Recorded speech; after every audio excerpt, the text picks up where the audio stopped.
어느 남편이 오래간만에 감동을 받았나 봐요. 아내가 뭘 잘했는지 특별히 기억나지 않지만 굉장히 기분이 업그레이드 돼가지고요.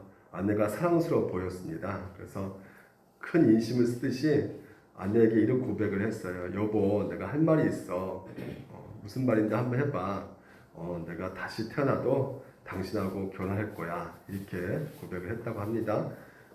그러면 아내가 여보 정말 고마워 이렇게 안아줄 텐데 그렇지 않고 확 짜증을 내면서 당신이 이 생에서도 당신 좋을 대로 살았는데 다음 생에서도 당신 마음대로 하겠다고 진짜 웃기고 있어 하면서 화를 팍 냈다고 합니다.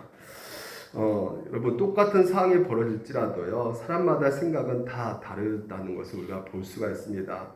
차를 타고 이제 남편이 운전하면서 가는데 남편이 투덜거리는 거예요. 아 진짜 오늘 연목사 설교 왜 이렇게 긴지 모르겠네. 진짜 왜 가정 시리즈를 이렇게 오랫동안 길게 하는지 이혼에 대해서 왜 이렇게 또한 설교를 하는지 지난번에도 이혼 설교 이번에도 이혼 설교 우리 중에 누가 이혼한 사람이 있다고 그런 설교 하는지 모르겠어. 그런 생각한 사람도 없는데 왜 그런 설교 하는지 모르겠어. 이렇게 투덜거리면서 짜증을 남편 냈는데 옆에 있던 아내가 나 여러 번 생각했어 이혼을 이렇게 말을 했다고 합니다. 여러분 남편과 아내가 서로 이렇게 생각하는 것이 다르다는 것을 우리가 볼 수가 있죠.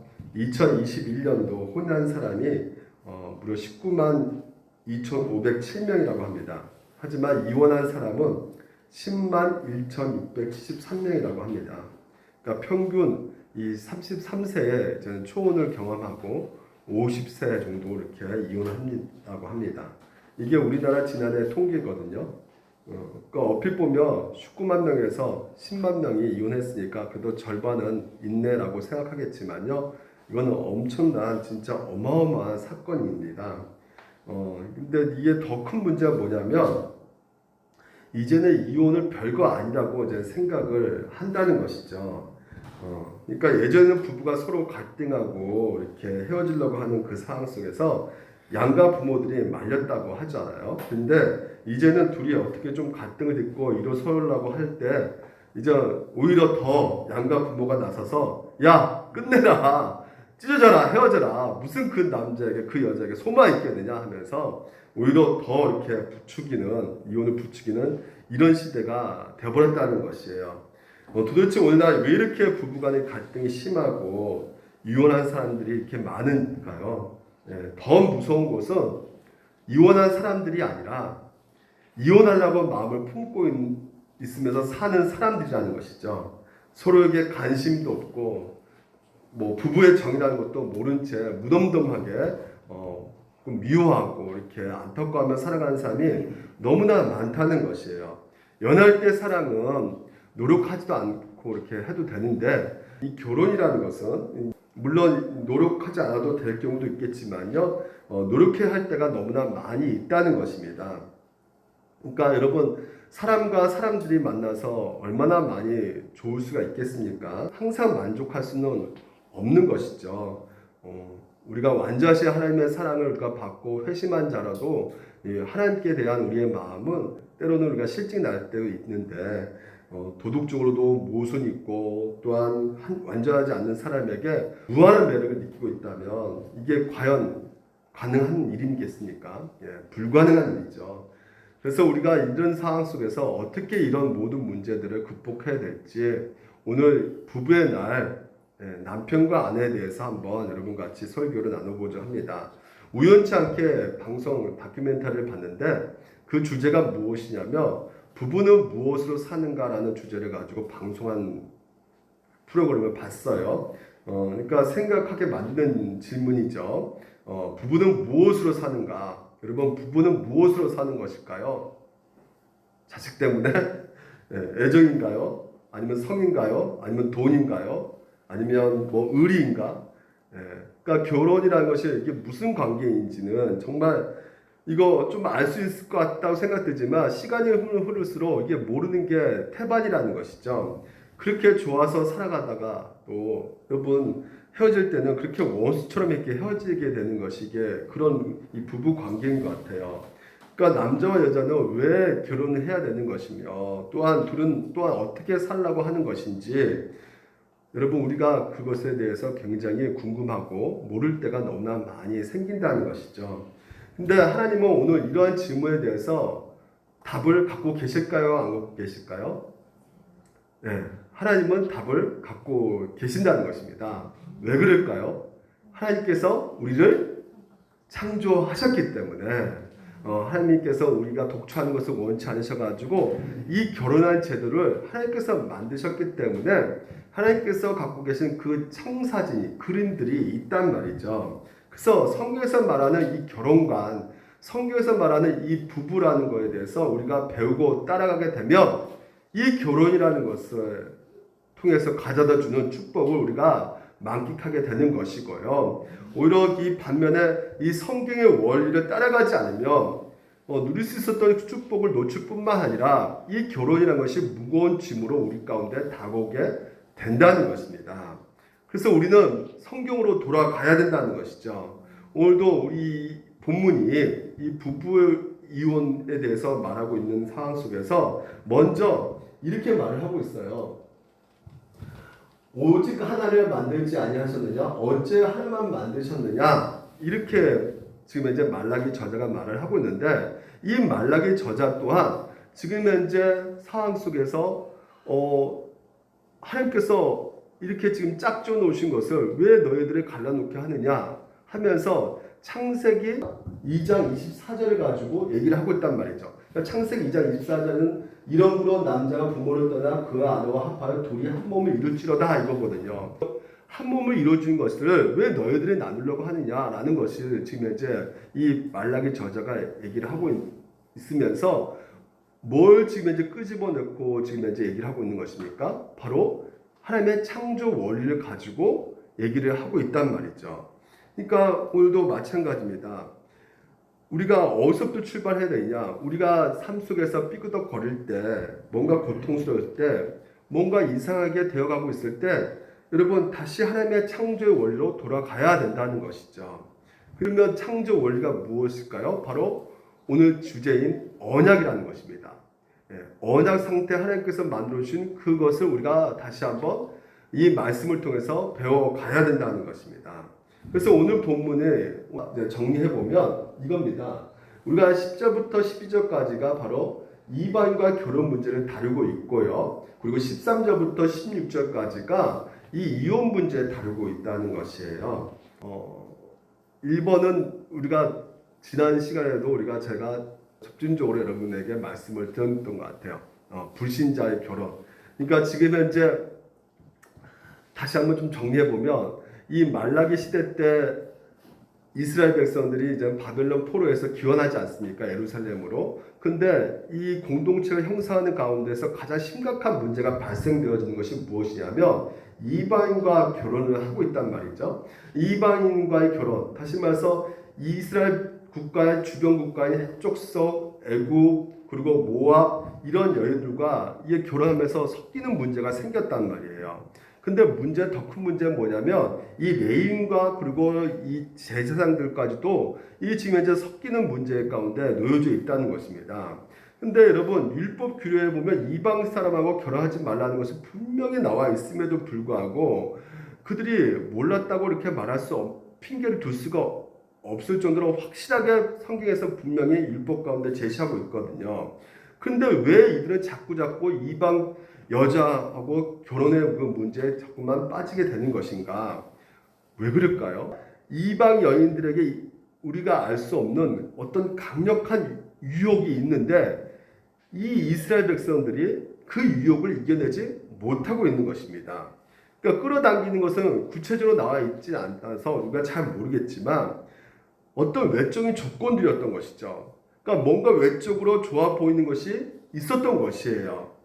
그러니까 신앙보다도 더 조건이 좋아 보이는 것이죠. 그러니까 이게 너무나 좋아 보이니까 이 나머지 하나님 믿는 신앙이 덜 중요하게 생각드는 것이에요. 여러분 오늘날도 마찬가지입니다. 오늘날도 우리 젊은 자녀들을 결혼시키고자 할 때 상대의 신앙보다도 더 다른 조건들이 더 크게 좋게 보이게 되어가지고 자꾸 타협하게 되는 모습들이 오늘도 우리 가운데 이 교회 안에서도 생길 수가 있단 말이죠. 근데 그것을 성경에서 뭐라 말하냐면 오늘 이렇게 말하고 있어요. 거짓을 행하였고 또 뭐라 그래요? 가증한 일이라는 걸 이렇게 말을 하고 있는 것입니다. 그러니까 왜 가증할까요? 신앙 문제와 직결되기 때문에 그렇다는 것이죠. 목사님, 불신자와 결혼하면 되지 않습니까? 괜찮아요. 불신자는 신이 없으니까요. 예, 불신자가 신이 없을까요? 아닙니다. 불신자는 뭘 믿고 있어요? 예, 자기 자신을 믿고 신뢰하고 있는 것이죠. 그러니까 그들도 이방신을 섬기고 있는 자란 말이죠. 목사님, 전도하면 되잖아요. 전도. 여러분, 신앙생활 하다 보면요, 여러분 마음 가운데 선을 행하는 힘이 더 셉니까? 아니면 악을 행하려고 하는 그 영향이 더 큽니까? 어느 게 더 세요?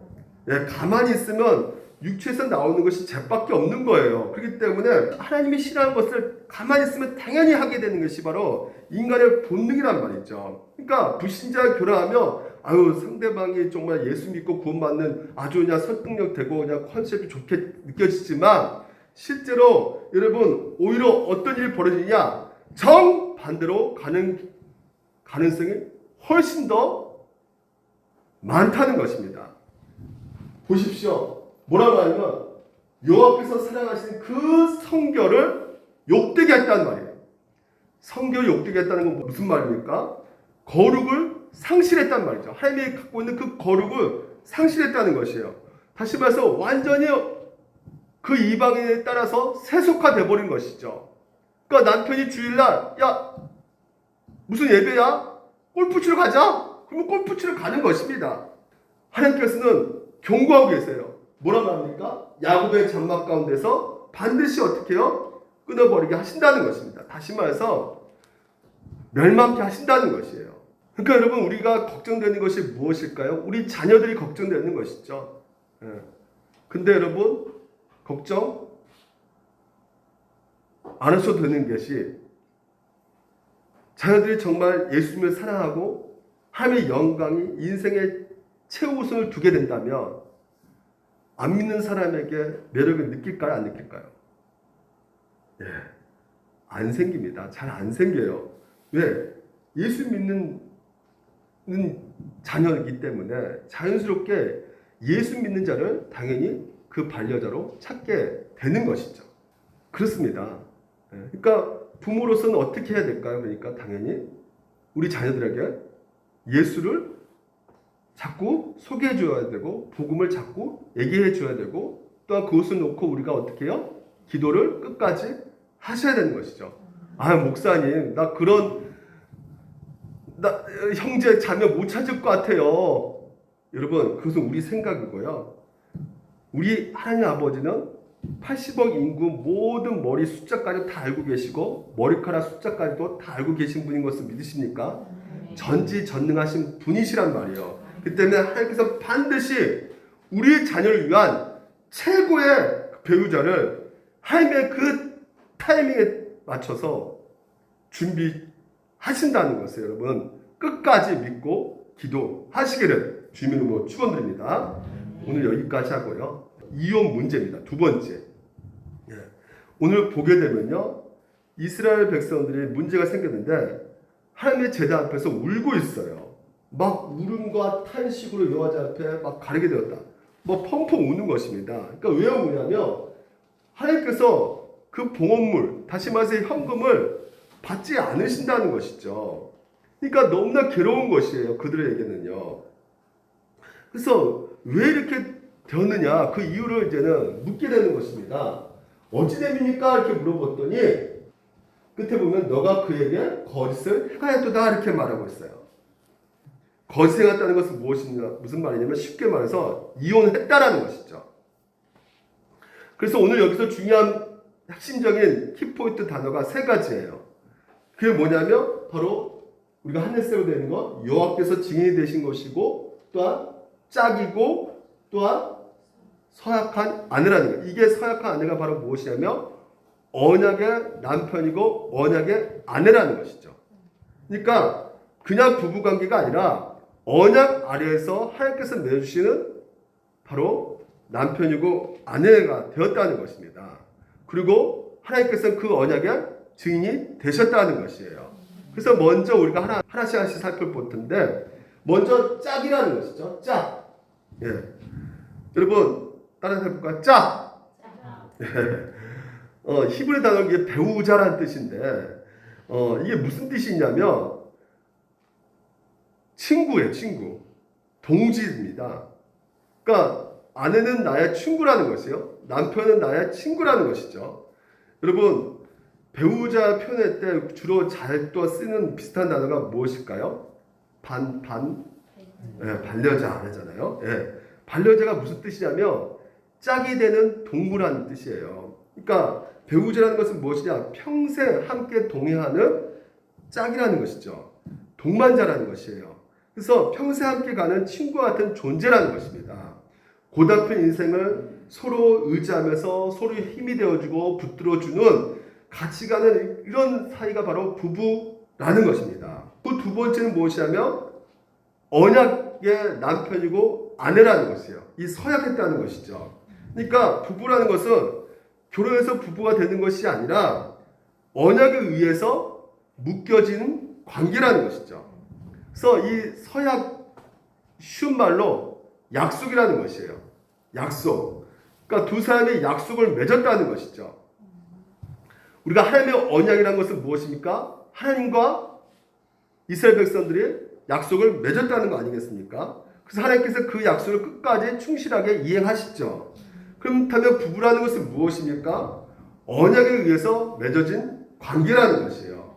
부부가 맺어지는 그 약속, 이게 바로 우리가 보통 이제 혼인 서약 하지 않습니까? 그렇죠? 혼인 서약을 대충 합니까? 아주 엄숙하게 하죠. 무겁죠. 그렇죠? 예. 그래서 지금 이제 이스라엘 백성들이 범죄한 것이 무엇이냐? 거짓을 행했다는 것은 무엇이냐면 너 짝이고 그 서약을까지 했던 그 약속을 너가 지키지 않았다는 것이에요. 이혼했다는 것입니다. 상대를 버렸다는 것이에요. 근데 이게 왜 심각한 문제냐면 여호와께서 증인이 되셨기 때문이라는 것이에요. 세 번째로. 그러니까 여호와께서 증인이 되셨다는 것입니다. 이게 너무나 새롭고 놀랍지 않습니까? 예. 우리가 결혼할 때 많은 증인들이 있는 하객들 앞에서 결혼하지만 우리 믿는 사람에게는 하객도 있지만 보이지 않는 누구도 계신다는 것이에요. 증인으로 하나님께서 계신다는 것이에요. 그러니까 이게 그냥 가볍게 생각해서는 안 된다는 것이에요. 그러니까 우리가 약속하잖아요. 보통 결혼할 때 우리가 서로 좋아할 때만 상대방이 나에게 잘해줄 때만 우리가 서약할 때 어떤 일이 있다 할지라도 부부의 그 신의를 저버리지 않겠습니다 약속하잖아요. 근데 그 굳은 약속들을 누가 듣고 계시냐? 하나님께서 듣고 계신다는 것이에요. 내가 증인이다. 그러니까 하나님께서 그렇게 말씀하고 계시는 것이란 말이죠. 근데 이 하나님의 그 언약은, 오늘도 이 부부의 언약은 뭐와 똑같냐면 하나님의 언약과 거의 흡사하단 말이에요. 이 성경적 언약은 아시잖아요. 하나님께서 어떻게 하신다는 거예요? 우리는 못 지키지만, 우리는 잘 하나님의 말씀대로 순종하지 못하지만 하나님께서 어떻게 하신다는 것이에요? 너와의 관계가 너무나 사랑의 관계이기 때문에, 너무나 소중한 관계이기 때문에 내가 끝까지 내가 너를 헌신할 것이다. 내가 이끌어 갈 것이다. 라는 것이 하나님과 우리의 맺은 언약이란 말이에요. 근데 부부의 언약도 마찬가지죠. 너와 나의 관계가 너무나 소중하기 때문에 나는 이 관계에 헌신하겠어. 너가 나에게 대해서 정말 잘못했다 할지라도 나는 너한테 잘할 거야. 끝까지. 그래서 내가 누리고 싶고 내가 즐기고 싶은 그런 자유와 권리까지 포기하신 그 예수님처럼, 예수님이 하나님이시잖아요. 근데 그 모든 것을 오늘 우리 인간을 위해서 포기하셨잖아요. 그것처럼 오늘도 내가 너를 위해서 내 자유와 그 권리까지 포기할 수 있어. 이게 바로 무엇이냐면 부부의 언약이라는 것이죠. 아멘. 예. 그래서 오늘도 부부가 서로가 이 부부 관계가 여기에 우리가 헌신해 있기 때문에 우리가 끝까지 갈 수가 있는 것이란 말이죠. 우리가 무슨 감정이 날로 새로 넘쳐가지고 끝까지 갈 수 있는 것이 아니란 말이에요, 여러분. 믿으십니까? 그러니까 우리 오늘날 이 젊은 세대들이 너무나 착각하고 있는 것이 무엇이냐? 애정이 식었어. 성격 차이야. 나 성격이야. 그래서 여러분 이혼율의 그 사유가 가장 1위가 무엇이라고요?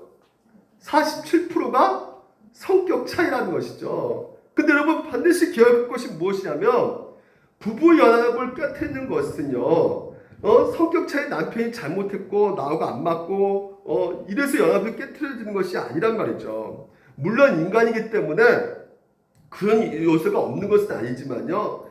도대체 어떤 사람이 평생 한평생 정말 그 사랑의 감정 가운데 가지고 관에 들어갈 때까지 진짜 손잡고 눈을 감는 부부가 있을까요, 없을까요? 여러분 그런 부부 보셨습니까? 모든 사람은 불완전합니다. 모든 사람은 누구에게도 만족을 줄 수가 없을 뿐더러 여러분 그것을 여러분 너무나 잘 알잖아요. 여러분 우리 부모님한테 여러분 잘합니까? 그렇지 않잖아요. 여러분 우리 또한 누구에게 상처를 준 적이 있어요, 없어요? 있단 말이에요. 예. 부모 앞에는 실망스러운 자식이고 정말 아버지 마음 흡입하는 자식이었고 정말 여러분 자녀에게도 고통을 주고 슬픔을 주고 아픔을 준단 말이에요. 그러니까 그 누구도 온전한 사람이 없어요. 그러니까 부부 연합을 깨트린 이유는 서로 불완전하기 때문에. 그러니까 이 불완전한 것은 너무나 당연한 것이에요. 그래서 부부 이제 서약식 하면서 맹세하면서 우리가 좋은 점만 보고 결혼하는 것이 아니라 우리가 이 혼인 서약할 때 그가 있는 그들의 모습을 받아들이겠다고 서약하는 것이에요. 그렇지 않습니까? 병들었을 때나 늙었을 때나 고통받을 때나 아파할 때나 그 모든 것들을 다 자신의 것으로 받아들이겠다고 약속하는 것이 바로 이 부부 언약이란 말이죠. 그래서 자신도 그렇게 상대방에 받아들여질 것을 기대하는 것이 혼인 서약이란 말이에요. 실제로 우리 그 부부의 그 관계를 보게 되면 만족이 있는가? 근데 여러분 그 어떤 관계일지라도요. 인간은 회의를 느낄 수밖에 없게 된단 말이죠. 회의가 없어요? 있어요? 있습니다. 없다면 진짜 100배, 1000배 하나님께 감사하십시오. 대부분 사람들은요. 회의를 느낀단 말이에요. 우리 자녀들도 회의 느끼죠. 왜 내가 이런 집에 태어났을까? 이런 집구석에 태어나가지고 내 이후에 이 모양일까? 다른 집에서 태어났으면 좋았을 텐데. 이런 생각 한단 말이죠. 부부관계도 마찬가지예요. 왜 저런 남자 만나서 내가 결혼했을까? 아무나 만나도 저 남자보다 낫겠는데 왜 이런 남자 만나가지고 이런 생각 안 해본 아내 있습니까? 만약에 그런 생각 안 해봤다면 여러분 정말 천사 같은 남편 만나신 것입니다. 100번 감사하시고 더욱더 행복하시길 바랍니다. 근데 그런 사람은 없습니다. 한 여자의 남편이 될 때, 한 남자의 아내가 될 때 그놈 혼자 살았더라면요. 짊어지지 않을 그 무거운 짐을 이미 지기로 사역을 한 것이에요. 그래서 오늘도 여러분 우리는 현실이 있는 그대로 받아들여야 된다는 것입니다. 이미 우리는 결혼을 했단 말이에요. 이 사람이 나의 아내인 것입니다. 이 사람이 나의 남편인 것이에요. 일수불태입니다. 돌려 세울 수가 없는 것이에요. 그렇기 때문에 오늘 여러분이 하나님의 자녀면서 이혼을 생각하고 내가 정말 다른 남자, 다른 여자 만났으면 이렇게 안 살았을 텐데 이렇게 생각하면 할수록 여러분의 그 삶 가운데 더 힘들게 느껴질 수밖에 없고 여러분 신앙은 점점점 더 식어질 수밖에 없게 되는 것이에요. 그리고 그 결과 열매는 무엇일까요? 이혼이란 말이죠. 이혼입니다. 이혼. 계속 그 생각만 하면 정말 나 이혼해야겠다 생각한단 말이죠. 근데 이혼하면 누가 마음이 아플까요? 누가 상처를 받을까요? 어린 자녀들인 것이죠. 어렸을 때는 그래 이혼 못하지만 이제 애들이 중학교, 고등학교 됐으니까 대학생 됐으니까 괜찮겠지? NO! 똑같이 어린아이 때 상처받는 것처럼 똑같이 받는다고 합니다. 그 깊은 상처는 칼로 아이를 몇 번 휘둘리는 것과 똑같은 그 상처를 받는다고 하는 것이에요. 그러니까 여러분, 이 젊은 세대들이 결혼을 안 하려고 합니다. 비혼율이 굉장히 높아졌어요. 왜 높아졌을까요? 부모들이 결혼에 대한 기대감을 상실시켜 버렸단 말이에요. 거기에 대한 책임을 져야 되는 것입니다. 부모가 너무나 행복하고 금슬 좋고 정말 이런 것을 좋게 이렇게 살아가는 모습을 보면 정말 이 젊은 다음 세대들은 당연히 결혼을 해야겠다는 생각을 갖게 되는데, 가정이 막 찢어지고 막 서로 갈등하면서 싸우고 막 고통 속에서 이런 부모들을 본 가정의 자녀들은 당연히 어떤 생각을 가질 수밖에 없어요. 결혼에 대한 기대가 현저히 떨어질 수밖에 없는 것이에요. 심지어 어떤 부모까지 있냐면, 야, 딸 보고 결혼하지 말라는 거예요. 그냥 혼자 사는 게 편해. 뭐 어떻게 결혼해? 이렇게 말하는 부모도 있단 말이죠. 그러니까 결국 우리의 이 비혼율이 많은 상태에 있어서 누가 책임을 가지고 있어야 되는 겁니까? 이 부모가 책임을 가지고 있어야 되는 것이에요. 부모의 가장 중요한 의무 중 하나는 자녀들에게 결혼이 얼마나 의미 있고 이게 얼마나 행복한 것인지를 자녀들에게 보여줘야 된다는 것이죠. 그러니까 어려움을 만나는 것은 여러분 혼자 사나 부부로 같이 함께 사나 마찬가지입니다. 그렇지만 이 어려움을 통해서 어떻게 이 가족이라는 그 관계 속에서 끈끈한 사랑으로 극복하고 또한 거기에서 발견한 의미를 자기 자신에게 적용하면서 헤쳐나가는 이런 것들을 자녀들에게 보여줌으로써 혼자 사는 세상보다 함께 결혼하고 살아가는 그 세상이 훨씬 더 살만하다는 그 기대감을 오늘 여러분 우리 자녀들에게 그 마음 가운데 갖도록 만들어 줘야 된다는 것입니다. 이게 바로 언약 부부의 모습이라는 것이에요. 그래서 우리가 배워나가는 것이에요. 저 남자 아니면 내가 이렇게 이 모양 이 꼴로 안 살 수 있을 텐데. 아니요. 우리는 다릅니다. 남편도 다르고 아내도 특별한 타인이에요. 특별한 타인. 이만큼 특별하게 잘해주는 것만으로도 여러분 밥 먹는 것만으로도 같이 함께 식사하는 것만으로도 그리고 서로 아파하고 궁일이 여기는 살아갈 수 있는 사람이 여러분 이 세상에서 뭐 정말 얼마나 많이 있겠어요. 근데 그런 사람이 내 곁에 있다는 거, 그게 나의 아내고 내 남편이라고 생각된다는 것은 결국은 여러분 이것만큼 가장 큰 행복은 없다는 것을 여러분 기억하시기 바랍니다. 내 아내가 내 것이 될 수가 없는 거예요. 아내는 남편이 내 것이 될 수가 없는 것이죠. 근데 꼭 자기 것인 것처럼 이렇게 바라기를 바라는 마음이 우리는 너무나 크지만, 그래서 너무나 그게 커가지고 왜 나는 이렇게 가족 홀대하는 거야. 그래서 나이가 먹을수록 그런 감정들이 많이 올라온다고 하잖아요. 왠지 외톨이 되는 것 같고, 왠지 이제 나만 왕따 시키는 것 같고 서글퍼진다. 그런 마음이 많이 올라오는 그 상황 속에서 우리가 먼저 인식해야 될 것이 무엇이냐면, 아내는, 남편은 자기 것이 될 수가 없는 것이고 타인이기 때문에 우리가 어떻게 되는 것이죠? 서로가 서로를 위해서 더욱더 배워나가는 것이죠. 하나씩 하나씩. 아까 짝이라는 것, 동지라는 것을 배워나가는 것이고 언약이라는 그런 관계라는 것을 배워나가는 것이죠. 그리고 하나님께서 지인이 되어 주셨다는 것을 배워나갈 때 자꾸 우리가 이런 관점으로서 우리가 마음을 새겨준다면 그럴 때 우리의 연합이 단단하게 이루어지게 되는 것이고 그 안에서 사랑이 피어날 것이라는 것을 믿으시기 바랍니다. 그리고 또 더 중요한 것은 우리에게 필요한 노력이 어떤 노력이냐면 오늘 서로의 아름다움을 보는 노력이 필요하다는 것이에요. 우리가 14절 보게 되면 너와 내가 어려서 맞이한 아내 사이 이렇게 돼 있죠. 그러니까 젊어서 아내를 맞이했다는 것입니다. 근데 어떻게 했던 것이에요? 버렸다는 것이에요. 15절에도 보십시오. 어려서 맞이한 아내에게 거짓을 행하지 말지니라. 어려서, 다시 말해서 젊었을 때 외모적인 아름다움과 매력이 정말 있었는데, 그래서 결혼했는데 이제 나이가 들고 세아지니까 이혼해 버린단 말이죠.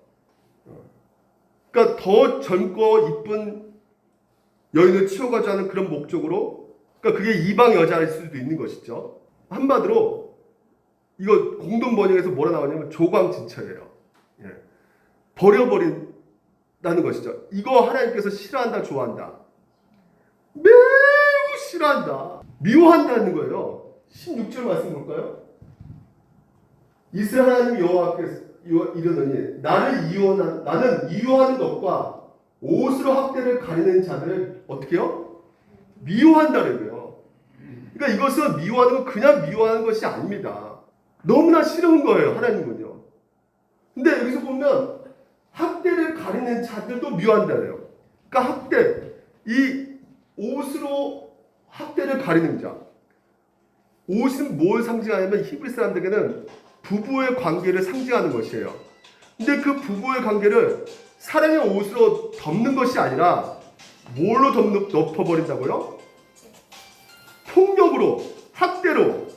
그러니까 남편의 말과 행동으로 여자의 여성상을 완전히 문참이 붕괴해버리는 것이죠. 여성상이 있잖아요. 부드러움과 섬세함이 있는데 그 여성상을 이 남편의 그 학대, 말과 행동으로 완전히 무시하고 짓밟아버리는 그런 상황 가운데 있게 되면 하나님께서는 그 모습을 보고 어떻게 하신다는 거예요? 미워하신다는 것이에요. 그래서 하나님께서 뭐라고 말씀하십니까? 네. 거짓을 행하지 말지니라. 삼가지켜 거짓을 하지 말지니라. 다시 말해서 뭐라고 하는 겁니까? 신의를 지키라는 것이에요. 이거 하나님께서 가장 싫어하는 것이다 말이죠. 왜요? 언약을 깨트리는 것이기 때문에. 이중 언약을 깨트리는 것이에요. 부부와의 관계의 그 언약도 깨트릴 뿐만 아니라 하나님께서 주신 이 말씀을 불순종하기 때문에 하나님과의 관계의 언약도 깨져버린다는 것이죠. 그래서 젊었을 때 육체의 매력을 상실한 배우자를 그 떠나는 일, 이것은 그 당시에만 있는 것이 아니라 지금도 얼마든지 있을 수가 있고 지금도 우리 주변에 수없이 그것을 많이 보게 된단 말이죠. 오늘날은 그 어느 때보다 외적의 아름다움을 추구하고 있는 시대입니다. 사람들이 그 외적의 아름다움에 정신없이 끌려가고 있는 이 시대에 더 그렇단 말이죠. 그래서 부부들 가운데도 이런 고민이 있단 말이에요. 그 존 파이퍼라는 복음주의 목사님이 계세요. 그분이 상담을 굉장히 잘하시는데 그분 목사님 앞에 어떤 한 늙은 노인이 와서 상담을 했어요. 무슨 상담이냐면 내가 나이가 늙어가지고 배우자에게 신체적 매력을 유지하지 못하게 되면 젊고 정말 생기 있고 몸매 좋고 육체적으로 아름다울 때 이렇게 결혼을 했지만 나중에 시간을 가면 불가피하게 얼굴에 주름살이 생기고 늙어진 피부와 기미, 지방, 피하 지방 이것들이 막 주어지는데 이런 상황에서 정말 어떻게 해야 됩니까? 매력을 계속해서 유지시켜야 되는데 이게 잘 안 되잖아요. 그러니까 이걸 위해서 노력을 해야 됩니까? 아니면 이거 시간이면 그냥 것들이 저절로 이렇게 사라지는 겁니까? 하고 이 목사님께 질문을 했어요. 그러니까 그분은 외모에 대해서 굉장히 고민을 많이 한 것이죠. 늙어지면 이거 어떻게 합니까? 근데 이 존 파이퍼 목사님은 시각을 다른 쪽으로 돌리셨단 말이죠. 그분이 어떻게 말하냐면 이렇게 말합니다. 제가 읽어드릴게요. 사람의 진정한 아름다움은 어디에 있는 것인가? 우리가 이것을 잘 붙들어야 합니다. 그렇지 않으면 다시 끊어진 배처럼 요동칠 수밖에 없습니다. 이분이 이렇게 표현했어요. 성에 미쳐 돌아가는 문화 속에 우리는 살고 있습니다. 그러니까 성에 미쳐 돌아가는 이 세상 우리가 살아가고 있다는 것이죠. 이게 TV나 대중매체 영화를 통해서 우리가 영향을 받고 있단 말이죠. 그러니까 대부분 남자들, 오늘 젊은 세대들도 마찬가지고 여성들도 마찬가지로 무엇이 아름다움인지 잘 모른다는 것이에요. 성이 뭔지. 왜냐하면 그 성에 대한 개념이 틀려 있기 때문에 도무지 이 사회가 정말 정상적으로 돌아갈 수가 없는 세상이 되어버렸단 말이죠. 그래서 이분이 이렇게 말하고 있는 것이에요. 우리가 성경으로 돌아가야 된다. 사람의 진정한 아름다움은 외모에 있는 것이 아니라 내면에 있는 것이다 라고 지금 현재 그 상담이 필요한 그 노인은 자꾸만 외모 때문에 내가 체력도 지금 이제 유지가 안 되고 그래서 이거 버림받지 않을까 이런 고민 가운데 있는데 그 외모의 문제가 아니다. 내면이 문제다라는 것을 지금 목사님 말씀하고 있는 것이죠. 그러니까 내면의 아름다움이라는 것이에요. 그래서 아내된 여인들에게 베드로도 이렇게 고민하고 있습니다. 자 보십시오. 너희의 단장은 머리를 꾸미고 금을 차고 아름다운 옷을 입은 외모로 하지 말라는 것이에요. 이것은 외모에 전혀 신경 쓰지 말라는 그런 말이 아니라 네가 지금 이제 70, 80%를 거기에 쓰고 있다면 이제는 그 70%, 80%를 여기에 쓰라는 것입니다. 그게 뭐랄까요? 마음에 숨은 사람을 온유로 하고 안정한 심령에 그러니까 여러분 이것이 바로 어때요? 썩지 아니한 것이라는 것이에요. 이것이 새하지 않는 것이란 말이죠. 그러니까 아무리 여러분 젊었을 때 그 보잖아요. 여러분 우리가 온 세상 탄성을 자랑하게 되는 그 여배우들 그 외모들 그 아름다운 그 몸매 그 아름다움 이거 여러분 옛날에 그런 여배우들 저는 옛날에 그 고드심 여배우 굉장히 그 좋아했었거든. 미모가 탁월하니까. 근데 지금은 매치가 안 돼요. 예? 그러니까 뭐예요? 외모는 썩어버리게 되는 것입니다. 평생 가는 것이 아니에요. 그러니까 썩지 아니할 것을 추구해야 된다는 것이에요. 거기에 그것이 값진 것이라고 말하잖아요. 이는 하나님 앞에서 가장 값진 것이다. 그러니까 하나님 보시기에 가장 값진 아름다움이 있다라는 것이에요. 그래서 그 존 파이퍼 목사님이 이렇게 말합니다. 젊은이는 젊은이대로 그런 진짜 아름다움이 있고 노인은 노인대로 아름다움과 영광이 있다는 것이에요. 그러니까 젊은이들의 어떤 탱탱한 피부만이 아름다운 것이 아니라 성경에서 말하기를 이분이 이 성경을 말하고 있습니다. 한번 같이 한번 읽어볼까요? 젊은 자의 영화는 그의 힘이요 늙은 자의 아름다움은 백발이라 이렇게 말하고 있어요. 그러니까 젊은 자의 그의 힘 아름답겠죠. 하지만 늙은 자의 아름다움도 있다는 거예요. 그게 바로 뭐라고요? 제 아내가 좀 흰머리가 자주 나는데 백발이라는 것이에요. 우리가 나이가 들면서 아름다움이 새해지는 것이 아니라는 것이죠. 성경에서는 또 다른 차원의 아름다움으로 바뀌어진다는 것이에요. 그래서 이 존 파이퍼 목사님이 뭐라 말하냐면 25살의 힘과 아름다움이 있는가 하면 75살의 영광과 빛남이 있습니다 라는 것입니다. 근데 우리는 자꾸만 뭐만 집중해요? 뭐만 추구하려고 그래요? 그렇죠. 젊은 자의 영화 그의 힘 여기만 우리가 관심 갖고 그것만 추구하려고 하는 것이죠. 그렇기 때문에 성에 대한 관점 이런 모든 결혼의 관점 이것들이 뒤틀려져 버리는 것이에요. 아내의 그 기미 그리고 아내의 그 주름 그 늙어져가는 그 손등 이거 정말 이것이 아름답다고 이렇게 보지 못한다면 반면에 막 늘씬한 몸매 막 요즘에 뭐 레깅스 입고 막 이런 것도 배우들 모델은 멋있다 아름답다 그렇게 보이고 있다면 그 사람은 어떤 상태였습니까? 속고 있단 말이죠. 아주 어리석은 사람 말이죠. 그러니까 현대인들은 똑똑한 척하지만 다들 어떻게 해요? 속고 있는 거예요. 진정한 아름다움이 진정한 가치가 또한 늙음에 있다는 것을 보지 못하는 것이에요. 그러니까 여러분 탤런트 배우들 얼마나 그 헤어스타일이나 이런 거 하고 있는 건 그저 하는 일들이 뭡니까? 몸매 갖고 있는 일들밖에 안 하죠. 화장도 하고 손도 다듬고 이 옷 걸쳐 입고 저 옷 걸쳐 입고 그런 모습만 보여주고 있잖아요. 뭐 페이스북이나 뭐 보십시오. 그 모델들 나오고 보십시오. 다 얼굴 사진 다 뭐라 그래 그걸? 뽀샵. 다 속고 있는 거예요 사람들이. 속지 마시기 바랍니다. 우리 남자들 오늘도 최현정 집사님 속지 마시기 바랍니다. 저도 속지 않을게요. 우리가 나이가 들수록 외적인 아름다움이 아니라 부부로서의 이 내면적 아름다움을 키워가는 그래서 자꾸만 우리 시각에 그런 것을 보는 훈련을 우리가 해야 된다는 것이에요. 그러니까 이 쭈글쭈글해진 그 손등 우리 아내 너무나 지금 이제 형편없는데요. 못생겼다 치더라도 그것을 자꾸 얘기하면 돼요, 안 돼요? 얘기하면 안 되는 것이죠. 우리 남편 진짜 외모죠. 너무나 무능합니다. 무능하죠. 하지만 그것 때문에, 그 무능함 때문에 또 자신 스스로 얼마나 답답하겠습니까? 그래서 하나님께서는 그 무능함 좀 보태려고 짝지어 맺어 주셨는데, 만약 그 남자가 유능했다면 아마 그 여자분은 차례가 오지 않았죠. 다른 여자 만났겠죠. 그러니까 여러분, 오늘 나이 든 아내를 향해서 오늘 이 존 파이퍼 목사님이 이렇게 시 같은 글을 썼어요. 이게 얼마나 복된 관계인가를 이렇게 말하는데, 당신을 사랑하고 당신 나의 보물, 나의 면류관, 내 인생의 친구여, 난 당신을 소중히 여깁니다. 당신 이외에 나이가 많고 적고 간에 그 어떤 여인도 내 눈과 마음을 빼앗을 수가 없어.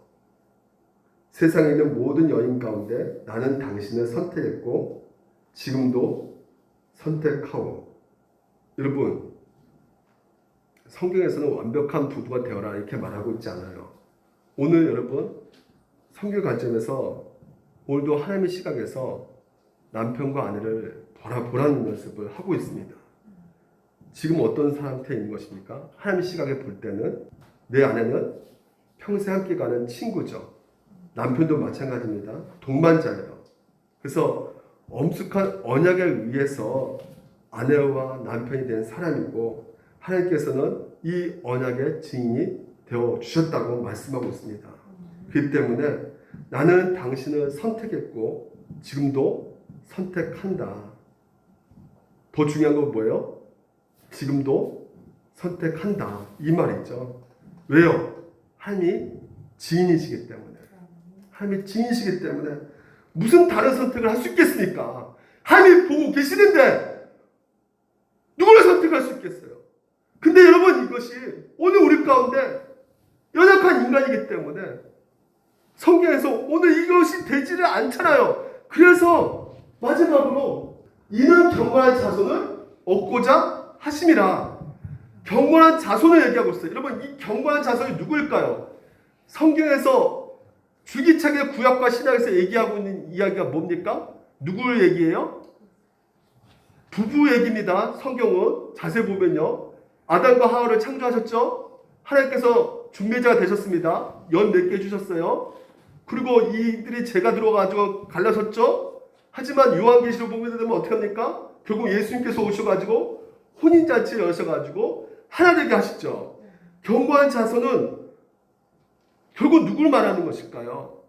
이게 히브리 원어를 보게 되면 C로 되어 있거든요. 바로 C, 하나님의 C, 바로 예수 그리스도, 아브라함의 C, 자손, 이삭의 C, 자손, 메시아, 그리스도, 오늘도 그것을 얘기하고 있단 말이에요. 다시 말해서 이게 무슨 말이냐면, 우리의 완전한 회복과 구원은 여러분, 우리가 부부로서 서로가 상처되고 서로가 아픔을 주고 그런 우리가 그런 인생을 살아가고 있지만, 궁극적으로 하나님께서는 모든 것을 합력해서 결국은 우리를 어떻게 해요?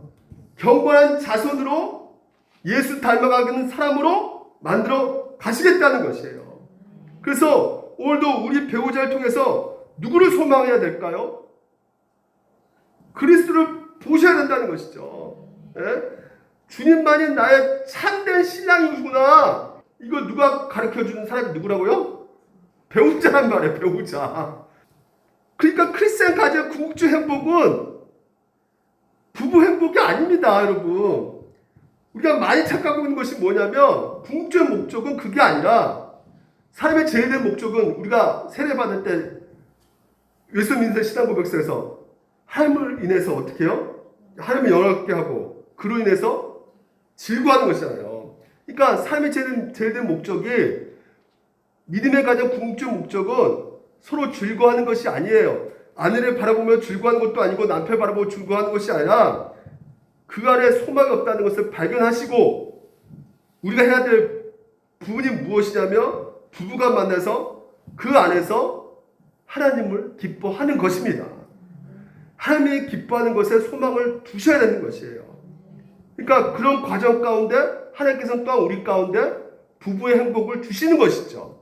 그러니까 하나님을 기뻐하는 그런 기반의 사랑이 아니라면 여러분 우리는 절대 행복할 수가 없는 거예요. 하나님의 기반의 그 위에서 존경하고 사랑하지 않으면 여러분 안 되는 것입니다. 보십시오. 남자의 말투, 남자의 어떤 습관 이거 보면 여러분 존경한 마음이 생겨요? 여보 생깁니까? 네, 대답 안 하시잖아요. 생길 수가 없어요. 존경할 수가 없습니다. 하지만 예수 그리스도께서 교회를 사랑하신 것처럼 그리고 교회가 예수 그리스도를 순종하는 것처럼 오늘 그런 방식으로 보게 된다면 오늘 여러분 우리 남편도 내가 할 수 없지만 예수님께서 나를 어떻게요? 사랑하셨기 때문에 어느 정도까지 그 하나님의 보좌 옆에 계시는 그 하나님께서 나를 사랑하셔서 이 땅에서 그 고통의 십자가를 끝까지 참으신 그 사랑, 그 사랑의 마음을 가지고 오늘도 내 남편과 아내를 바라보는 것이란 말이죠. 그 사랑으로 다시 말해서 그게 뭡니까? 은혜는 것이에요. 은혜. 그 은혜 가운데 이 모든 것들을 이뤄낼 수가 있게 되는 것입니다. 믿음으로 긴 안목을 가지고 살아가면서 우리가 정말 이 남자는 절대 변하지 않을 거야. 나는 평생 이렇게 불행한 인생 살아갈 수밖에 없어. 우리가 믿음으로 그 은혜를 가지고 누리면서 살아갈 때 하나님께서는 우리가 이해할 수 없는 신기한 방법으로 하나님의 당신 뜻을 이루시고 당신의 나라를 그 가정 가운데 건설해 가실 것입니다. 이것은 뭐 어떻게 설명할 수 없지만 하나님은 어떤 분이시다? 선하시고 신실하신 분이기 때문에 오늘도 나에게 이런 사람을 만나게 하셔서 살게 하시는 것도 하나님의 뜻이기에 그래서 이런 사람을 만나서 나를 더욱더 다듬어 가시고 더욱더 경건한 자손으로 만들어 가시는 그 나를 온전케 하는 방법이기에 오늘도 그런 믿음과 은혜 안에서 하나님께 우리가 순종하며 나갈 때 하나님께서는 우리 가정을 통해서 이 부부를 통해서 하나님께서는 더 큰 뜻을 이뤄 가실 것입니다. 그래서 오늘도 남편에게 가졌던 기대가 있다면 그래서 그 기대를 가졌기 때문에 실망했다면 기대를 조금 접으시길 바랍니다. 아내도 마찬가지죠. 대신 내 아내에게 정말 다른 사람이 없는 좋은 점이 무엇인가를 오늘 부부의 날 한 번만이라도 생각하시는 하루가 되시기를 주님으로 축원드립니다. 여러분 결론 맺겠습니다. 신앙생활에는 무엇이냐? 다른 것이 아니에요.